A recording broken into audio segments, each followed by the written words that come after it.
Selamat siang menjelang sore, murid-muridku semua. Apa kabar kalian? Baik. Baik ya. Udah makan siang tadinya pastinya ya. Kemudian udah istirahat ya, udah tidur siang ya. Oke, bagus. Karena tidur siang itu sangat berpengaruh pada kinerja otak. Oke. Nah, pada siang hari ini sebelum memulai pembelajaran ya, pembelajaran kita berkah pada hari ini, silakan. Saya mau salah satu dari kalian untuk memimpin doa ya. Ayo, silakan kita mulai. Sebelum memulai pelajaran, marilah kita berdoa menurut kepercayaan kita dan masing-masing. Doa dimulai.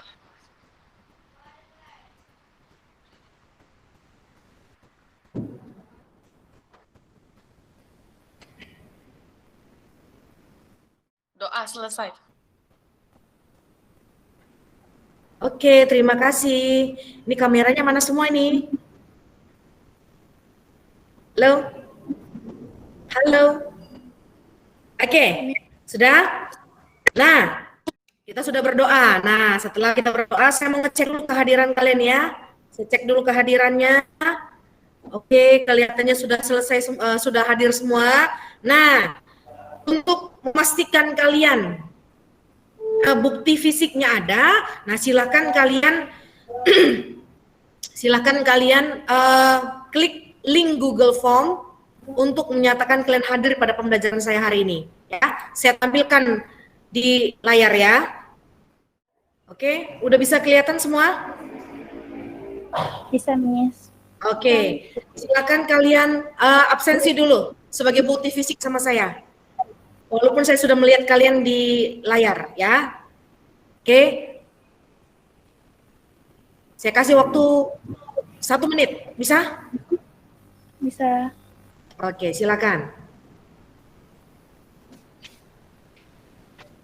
Pada pertemuan kita sebelumnya, kita sudah membahas mengenai bagaimana mekanisme kerja otot. Nah, pada pertemuan kita siang hari ini, saya mau membahas bagaimana sih kondisi tubuh kita kalau tubuh kita, bagian tubuh kita atau organ tubuh kita itu dipaksa atau bukan dipaksa, dibiarkan melakukan kegiatan yang terus-menerus. Apa sih akibatnya sama tubuh kita? Ya, nah, apa sih akibatnya dalam waktu yang panjang jika kegiatan tersebut itu dilakukan secara terus-menerus? Nah, oke, ngerti maksud saya? Jadi gini, ketika saya menggunakan tangan saya terus-menerus tanpa berhenti dalam 24 jam itu, tanpa berhenti dan dalam waktu sebulan 2 bulan. Nah, kira-kira apa yang terjadi dengan tangan saya? Ayo, siapa yang bisa menjawab? Ada yang bisa jawab? Apa yang terjadi dengan tangan saya? Jadi sakit deh tangannya, Miss. Iya, betul. Jadi sakit. Berarti ada yang cedera di dalam tangan tersebut, di dalam ototnya. Betul ya? Nah, kali ini hal itulah yang akan kita pelajari. Nah, mari kita lihat apa sih tujuan pembelajaran kita pada siang hari ini. Oke, mari kita lihat ya. Nah, tujuan pembelajaran kita pada hari ini itu adalah ini dia. Bisa kalian baca? Ya. Setelah kita melakukan pembelajaran hari ini, kalian ya mampu menyebutkan minimal 5 gangguan sistem gerak pada manusia dengan benar, ya. Lalu kita akan melakukan diskusi, ya. Kalian mampu menganalisa, nanti itu diskusinya itu berkaitan dengan LKPD yang saya berikan, ya. Kalian mampu menganalisa kenapa sih orang tersebut terkena penyakit gara-gara kebanyakan duduk. Nah, itu dia, ya. Atau terkena penyakit karena dan lain sebagainya, ya, karena apa namanya, karena manusia itu tidak hanya pada mengalami kecelakaan, kita mengalami keseleo dan lain sebagainya, atau dalam mengalami yang lainnya. Nah, itu dia, ya. Jadi saya ulang sekali lagi, tujuan pembelajaran kita adalah setelah melakukan kegiatan pemecahan masalah tentang gangguan pada sistem gerak, kalian atau peserta didik harus mampu mengidentifikasi minimal 5 gangguan sistem gerak manusia dengan benar. Yang kedua, melalui kegiatan diskusi dengan Gmeet atau Zoom, peserta didik mampu menganalisis pengaruh kebanyakan duduk terhadap kelainan struktur dan fungsi tulang dengan tepat. Ya, itu dia tujuan pembelajaran kita pada siang hari ini.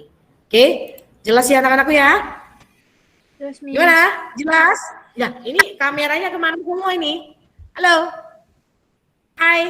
Ya, loh, Hai? udah Ngelek, Miss. Jadi kameranya nggak kelihatan. jaringannya nggak bagus, Miss. Iya, Iya, Oh Miss. gitu. Ya, oke. Baik. Nah, oleh karena itu, tadi kalian sudah mendengar ya?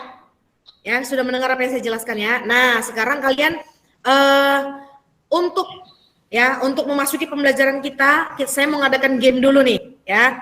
Game ini berkaitan dengan hal yang kalian belum ketahui. Ya, namanya juga game ya kan. Nah, coba kalian uji kemampuan kalian ya lewat game yang saya berikan. Mudah-mudahan dapat nilai yang baik ya. Oke. Silakan kalian klik link yang saya bagikan di layar ini ya. Saya kasih waktu 3 menit.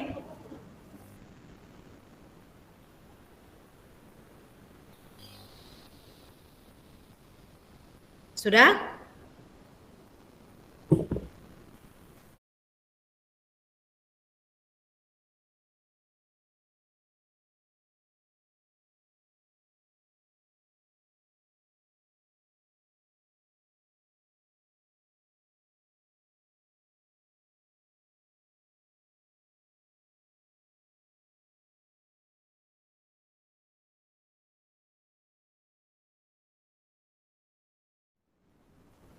Sudah selesai? Sudah, Miss. Oke, Sudah, mantap. Miss. Oke, kan saya memberikan soal itu ada sekitar 4 ya. Ada 4 ya.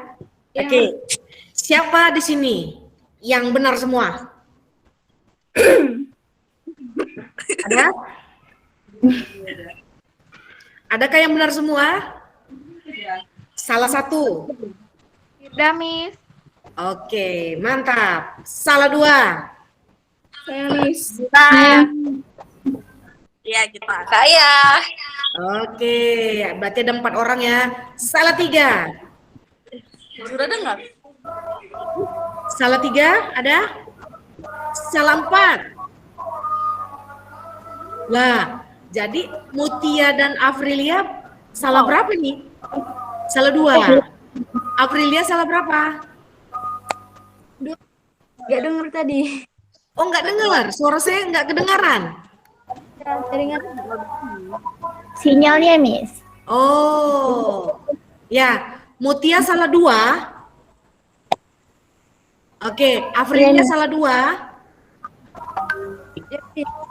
Ya, oke, ya, sip, mantap. Ya, itu kan kalian tahu tuh kemampuan kalian di awal ya. Nah, nanti akan ada lagi, ya.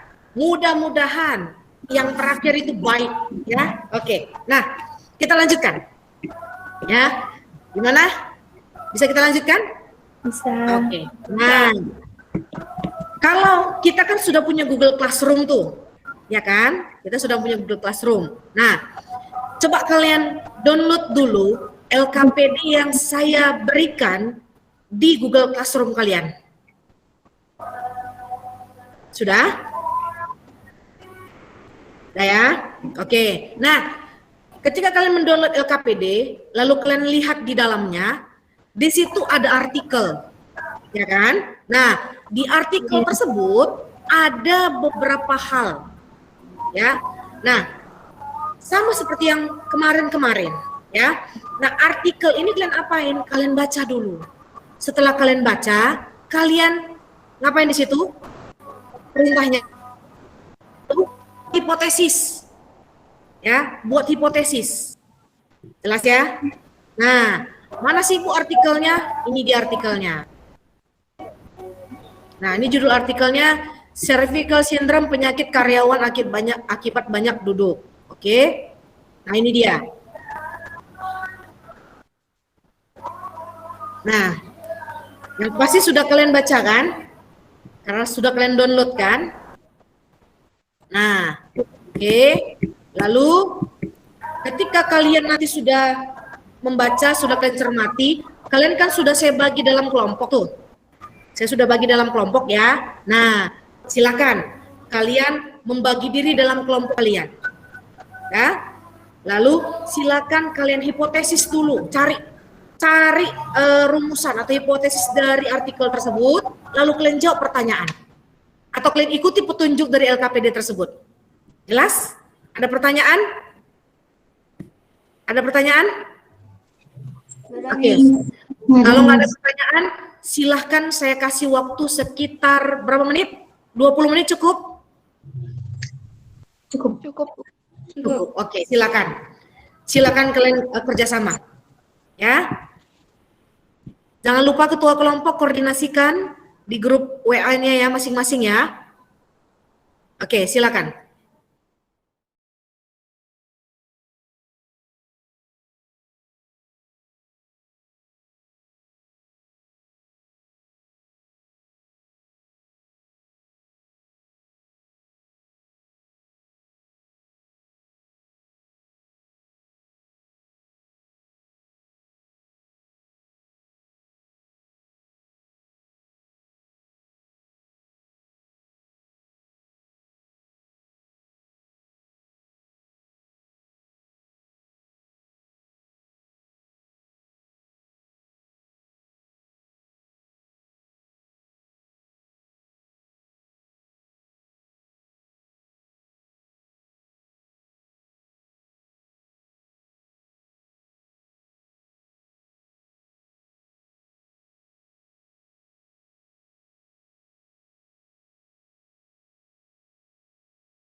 Jura, kenapa kok senang sekali? Dari tadi senyum dia, bagus. Itu menunjukkan keceriaan ya. Good. Tapi jangan keseringan ketawa, nak. Gimana Jura? Udah siap? Bisa ada kesulitan? Ada kesulitan, nak? Tidak ada, Miss. Oke, bagus. Ya, mari. Ya. Setelah kalian diskusi ya di dalam grup WA grup masing-masing ya. Kelompok 1 Ketua Firda, kelompok 2 Ketua Rehan, kelompok 3 Ketua Tria ya. Nah, pasti dong kelompok 1 kelompok 2 pingin dengar apa hasil daripada kelompok 1. Begitu juga dengan kelompok 3. Nah, saya mau ya untuk kelompok 1, 2, 3 nanti masing-masing mempresentasikan yang kalian kerjakan hanya dalam waktu 2 menit dan 1 menit untuk bertanya. Satu kelompok aja untuk bertanya. Bisa? Ya, oke. Silakan. Ini mau saya acak atau mulai urut aja? Mau saya urut atau lebih mulai acak aja? Hah? Urut aja, Miss. Urut aja, oke. Silakan kelompok Firda. Ya, silakan. Selamat siang semuanya. Ya. Saya dari perwakilan kelompok 1 ingin mempresentasikan hasil diskusi kami. Jawab pertanyaan dulu. Pertanyaan pertama. Setelah membaca kasus di atas, diskusikan permasalahan apa yang terdapat di kasus tersebut dan bagaimana kaitannya dengan gangguan sistem gerak sehari-hari itu kan ada banyak ya. Seperti misalnya sakit punggung saat melakukan kerjaan duduk untuk kayak seperti belajar, mengetik di komputer. Jadi dari materi itu. Iya. Pertanyaan pertama, setelah membaca kasus di atas, diskusikan permasalahan apa yang terdapat di kasus tersebut dan bagaimana kaitannya dengan gangguan sistem gerak.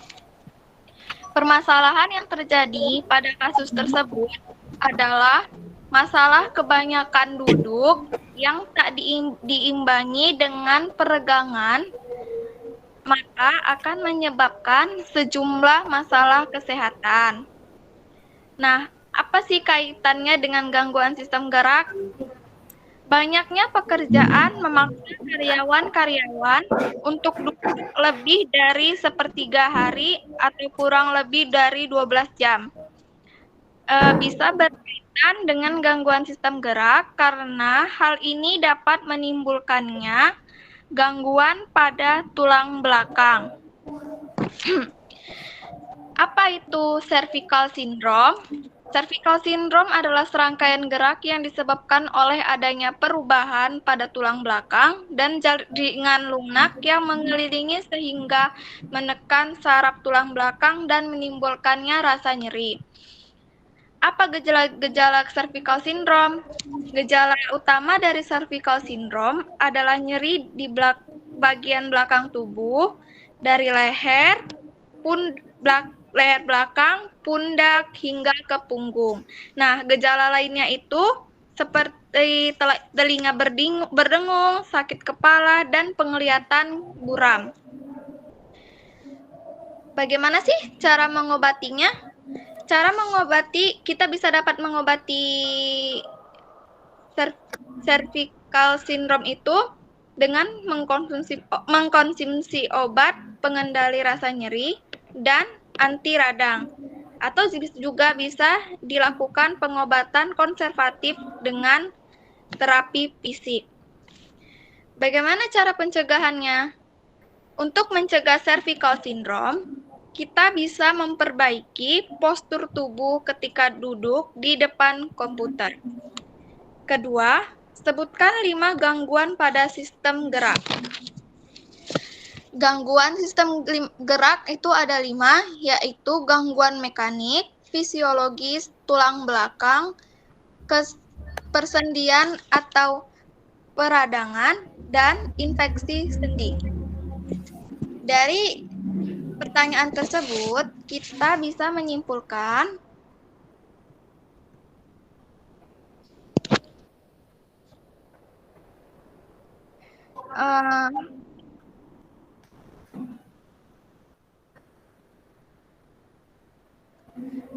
kesimpulannya,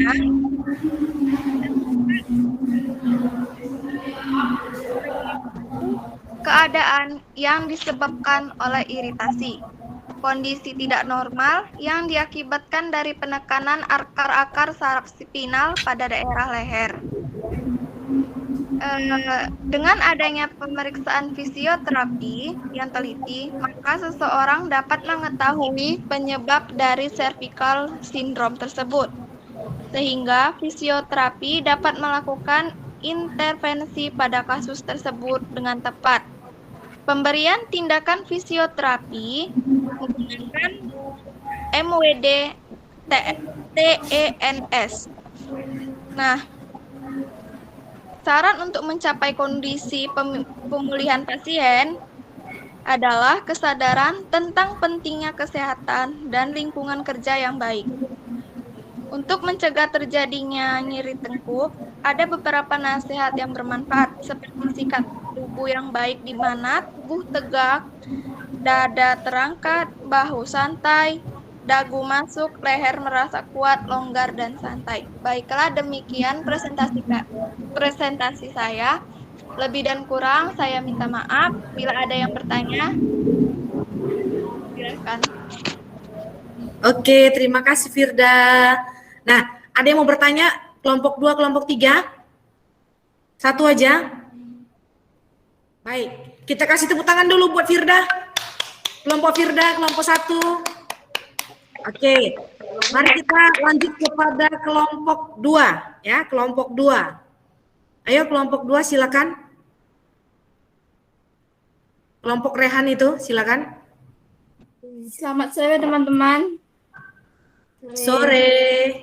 Di sini saya perwakilan kelompok 2 ingin mempresentasikan hasil diskusi saya dengan teman saya. Kasus di atas diskusikan permasalahan apa yang terdapat di kasus tersebut dan bagaimana kaitannya dengan gangguan sistem gerak. Ya. Menurut kelompok saya, gangguan ini ada kaitannya, dapat mempengaruhi setiap area dalam tubuh. Bagian utamanya ialah leher, pundak, hingga punggung. Ya, betul. Gangguan ini juga mengganggu fungsi sendi, saraf, dan otot, serta tulang belakang. Nah, di sini pertanyaannya, yang A, apa itu cervical syndrome? Cervical syndrome atau sakit leher dan nyeri tengkuk merupakan serangkaian gangguan yang disebabkan oleh adanya perubahan pada tulang belakang dan jaringan lunak yang mengelilinginya hingga menekan saraf tulang belakang dan menimbulkan rasa nyeri. Apa gejala-gejala cervical syndrome? Gejala utama cervical syndrome adalah nyeri di bagian belakang tubuh, dari leher, belakang, pundak, hingga ke punggung.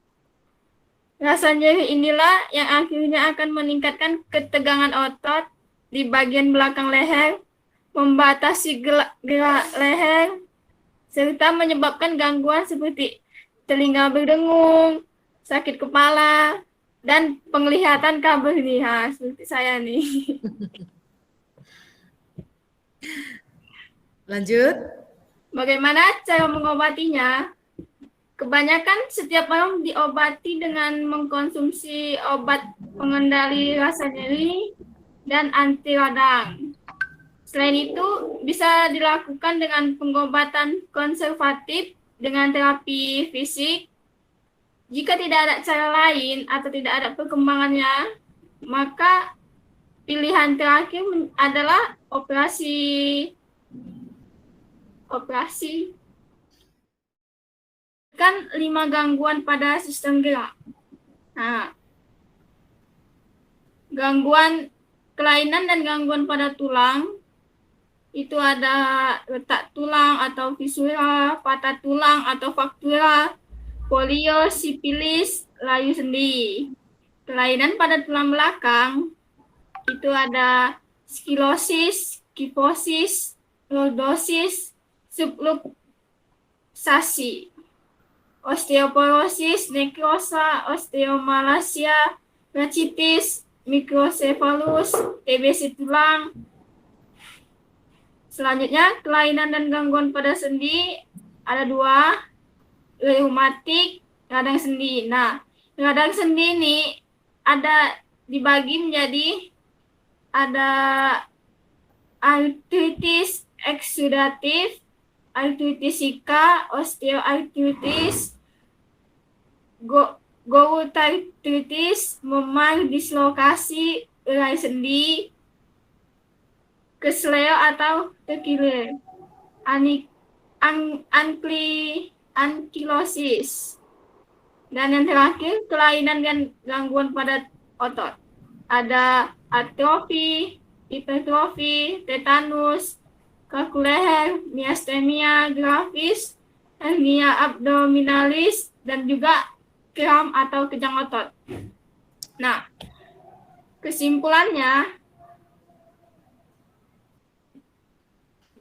gerakan dapat diartikan berpindah tempat atau perubahan posisi sebagian atau seluruh bagian dari tubuh makhluk hidup. Cervical syndrome atau sering dikenal sebagai sakit leher dan nyeri tengkuk. Penyakit ini umumnya menyerang orang yang berusia senja.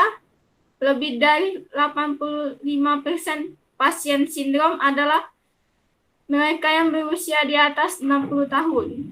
Namun, penerapan gaya hidup kurang gerak membuat penyakit ini mengintai orang yang lebih muda, terutama karyawan yang bekerja di depan layar komputer sepanjang hari.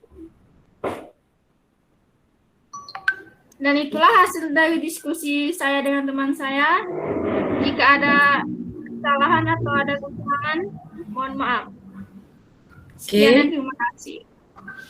Iya, terima kasih Rehan. Iya, betul. Ada yang mau bertanya kepada kelompok Rehan? Ya, silakan Afrilia. Saya perwakilan dari kelompok 3 ingin bertanya, Ya. apakah cervical syndrome bisa diobati menggunakan obat tradisional? Udah itu aja. Apakah cervical syndrome bisa Ya. diobati dengan obat tradisional? Oh, saya akan menjawabnya. Boleh beri saya waktu? Ya, silakan. Untuk teman saya Ajwa Mahfuja, Anda ingin menjawab? Tolong bantu saya. Iya, dibantu temannya itu. Ini obat tradisional minum jamu. Iya. Nah, tradisional kan terbuat dari tumbuh-tumbuhan. Ya.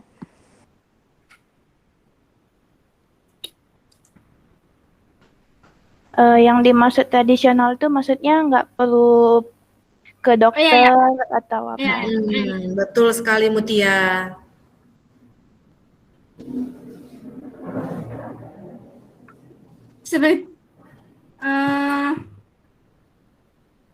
Kemungkinan bisa.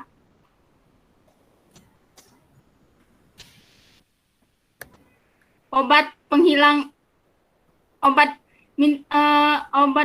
pegel-pegel. Jamu pegelinu. Oh, jadi itu jawabannya Afrilia. Terima kasih Rehan jawabannya. Tapi jika tidak ada perkembangannya, coba konsultasikan ke dokter supaya tidak makin parah. Good. Oke, udah bagaimana Afrilia? Cukup puas? Tepuk tangan dulu buat kelompok Rehan lah. Ya, oke, mari kita masuk kelompok 3. Silakan. Saya perwakilan dari kelompok 3 akan mempresentasikan hasil kerja kelompok kami sesuai dengan LKPD yang sudah diberikan. Oke, terima kasih Mutia.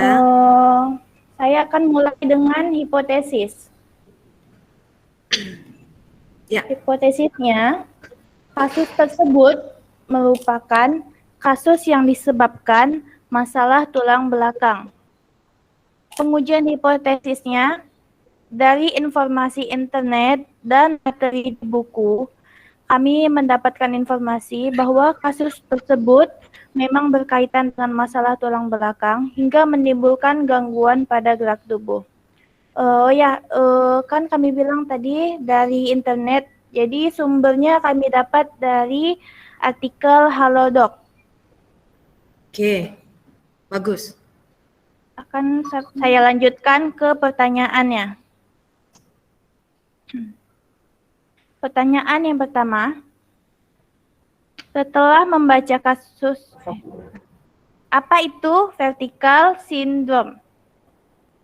Apa itu cervical syndrome? Jadi, cervical syndrome atau yang sering dikenal dengan nyeri leher adalah gangguan yang disebabkan oleh adanya perubahan pada tulang belakang dan jaringan lunak yang mengelilinginya, sehingga menekan saraf tulang belakang dan menimbulkan rasa nyeri. Baik, kita kasih tepuk tangan dulu buat kelompok 3 ya.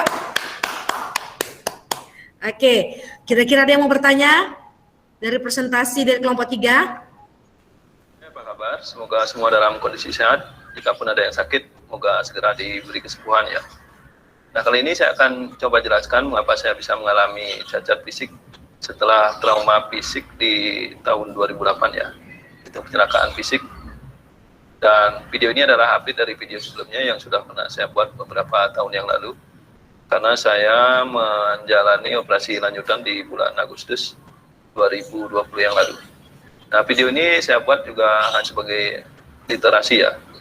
Apabila nanti Anda yang melihat video ini menemukan kasus serupa seperti apa yang saya alami, baiknya segera ditangani secara medis, karena saya di tahun 2008 agak telat mendapatkan penanganan karena sarana prasarana juga teknologi saat itu belum mumpuni ya seperti saat ini.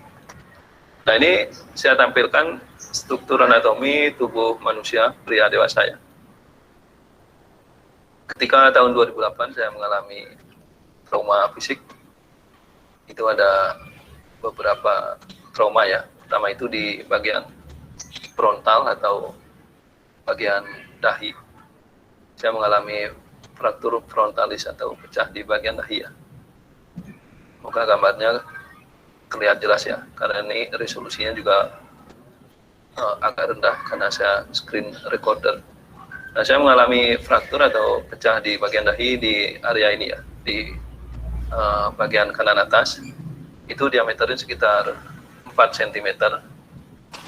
Dan ini sudah ditangani dengan baik pada tahun 2008. Saya kurang tahu pasti apa jenis implan yang dipasang di sini, tapi sejenis fiber mungkin ya, karena saya belum sempat konsultasi sampai saat ini dengan dokter bedah saraf ketika yang menangani di tahun 2008 ya. Nah, ini sudah ditangani dan tidak memiliki dampak buruk baik bagi sistem saraf pusat maupun jaringan saraf perifer ya. Nah, masalah kedua yang saya alami adalah fraktur di bagian cervical atau tulang leher. Nah, ini masih ingat kan ada berapa ruas dari tulang leher? Ya, ada 7 ya. Ini yang mengalami fraktur atau patah ya. Ketika saya kecelakaan itu cervical pertama, kedua, ketiga, keempat, kelima, keenam, ketujuh. Nah, ini fraktur semua ya, patah. Itu patahnya bukan patah ke kiri atau ke kanan ya, kayak patah tulang ekstremitas, tapi patahnya kompresi karena benturan di dahi jadi terkompresi dari atas ke bawah, tekan gitu. Dampak kompresi yang terjadi itu tulang dada juga ikut mengalami perubahan posisi ya. Ini tulang dada pertama dan kedua, jadi total ada 9 tulang itu mengalami fraktur kompresi. Nah, ini dia.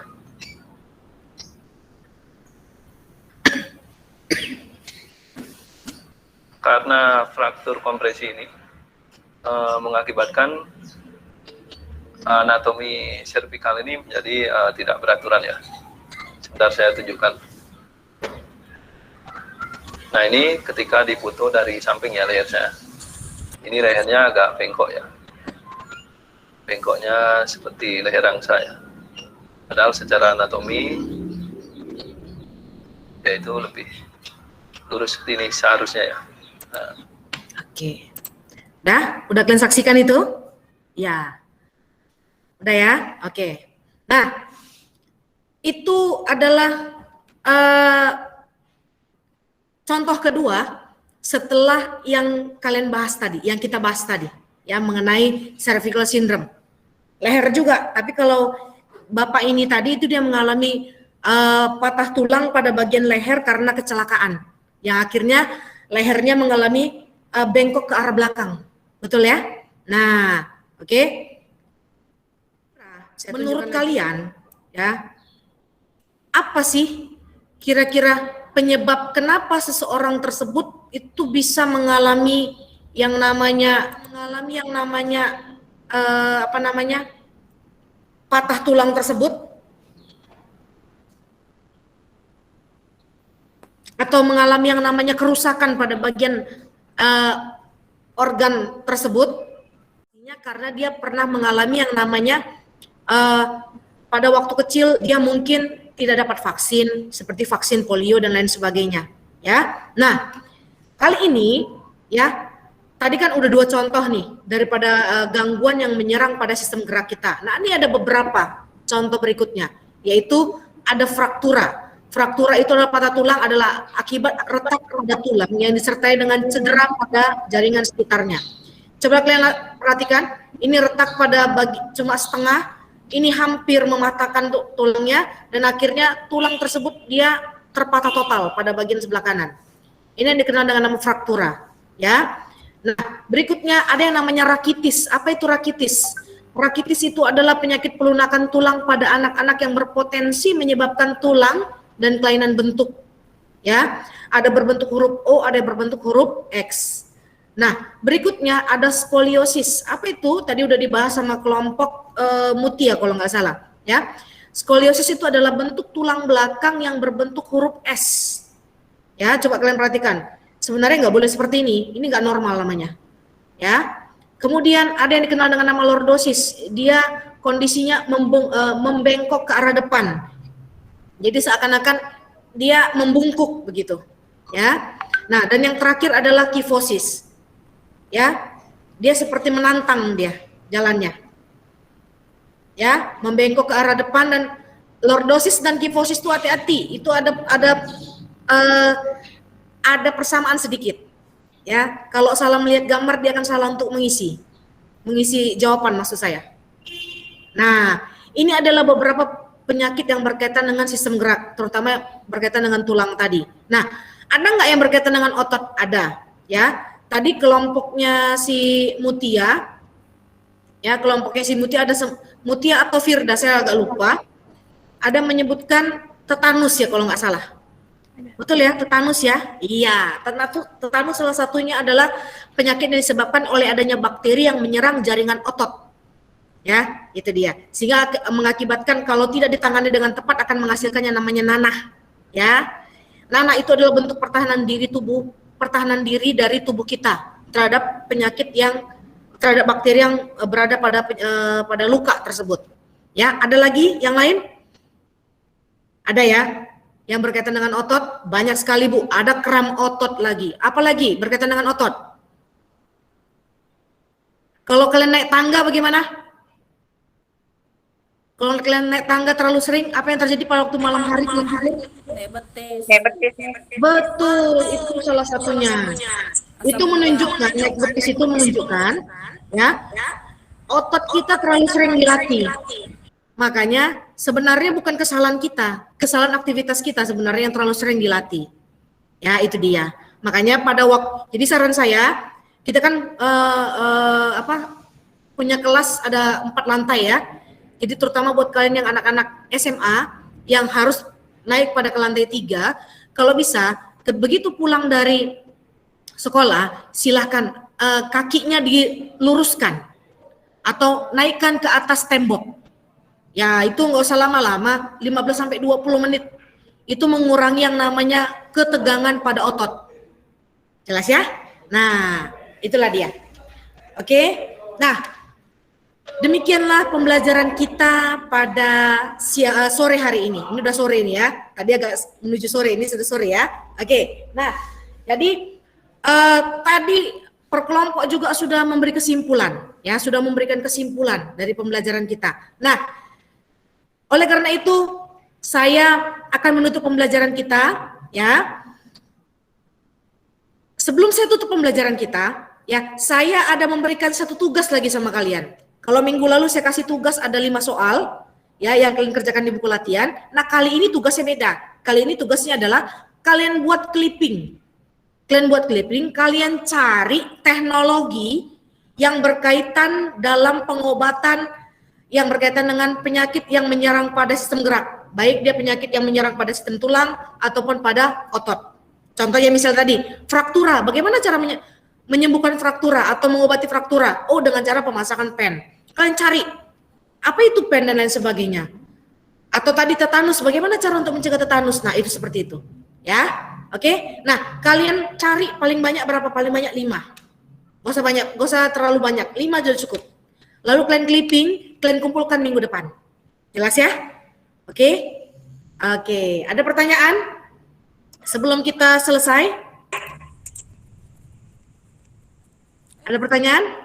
Oke ya, kita selesai dulu. Kalau nggak ada pertanyaan, mari kita tutup pembelajaran kita. Nah, sebelum saya tutup pembelajaran saya ada kasih kuis yang terakhir. Saya cuma kasih waktu sekitar 5 menit untuk kalian kerjakan. Dah?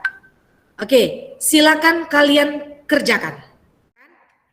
Oke, sebelumnya saya sudah bagikan juga kan di WA grup ya. Sudah? Kalau sudah selesai kalian kerjakan, silakan kalian bilang sudah ya. Oke, yang mudah-mudahan ya. Tapi sekilas saya tanya dulu. Siapa yang dapat nilainya lebih baik? Dari sebelumnya. Coba tunjuk tangan. Ya. Ajura berapa? Apa, Bis? Ajura benar berapa? Benar semua. Afrilia? Benar semua, Miss. Bagus. Mutia? Betul semua, Miss. Keren. Oke.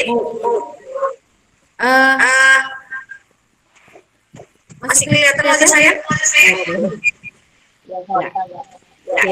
Ya. Pulang, marilah kita berdoa menurut agama dan kepercayaan kita masing-masing. Doa dimulai.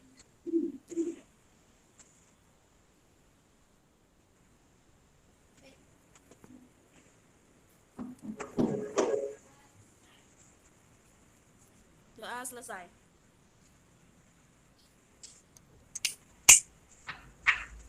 Oke.